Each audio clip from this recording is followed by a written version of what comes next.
Fire and blood make poor tools, as kings make poor servants. House Targaryen called themselves dragons long after the last beast died. Perhaps it's only fitting that even their humility was monstrous. Men worshipped on Visenya's hill thousands of years before Visenya came and Baelor raised the sanctum that bears his name. The massive dome and towers of the great Sept of Baelor can be seen from anywhere in the city, but not from the vast countryside that paid for it.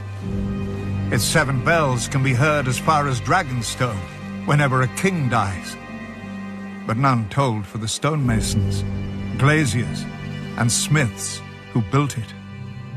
The great Sept was built to impress upon a man how much greater the gods are than him. A noble goal, and in that it succeeds. Within the main chamber, the sun streams through a 7-pointed star to illuminate the 7 towering over mortals.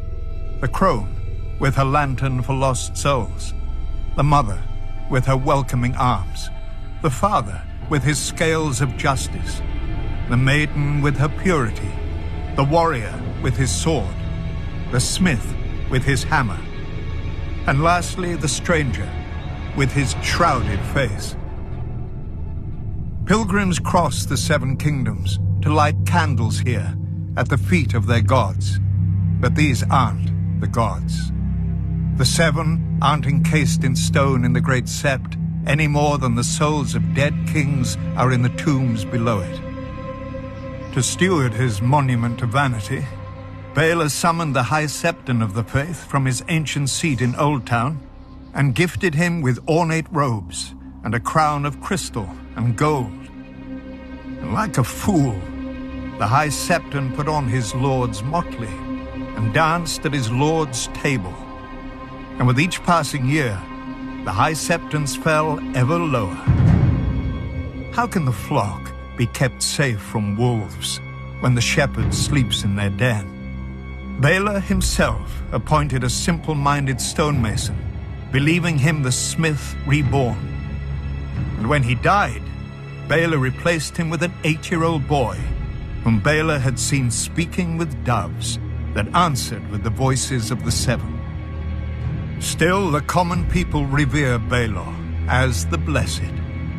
They tell of how he forced a High Lord to wash a beggar's feet, fasted to tame his unnatural lusts, and walked the bone way himself to make peace with dawn.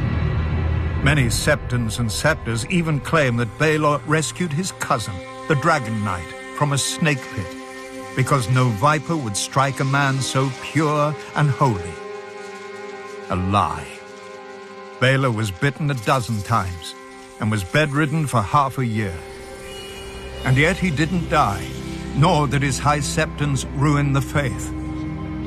Blessed Baelor's statue may greet men outside the doors, but when men enter the great Sept, they don't see the gold or the crystal or the ambitions of a humble member of a powerful dynasty. They see the gods. They feel awe at the divine majesty and their own insignificance. The gods work through Baelor's pride and vanity as they work through all of us. For the faith is more than a sept. The faith is more than a High Septon, more than all the Septons and Septors who preach to the living, more than the silent sisters who prepare the dead. The faith is the will of the gods, and we are all its instruments.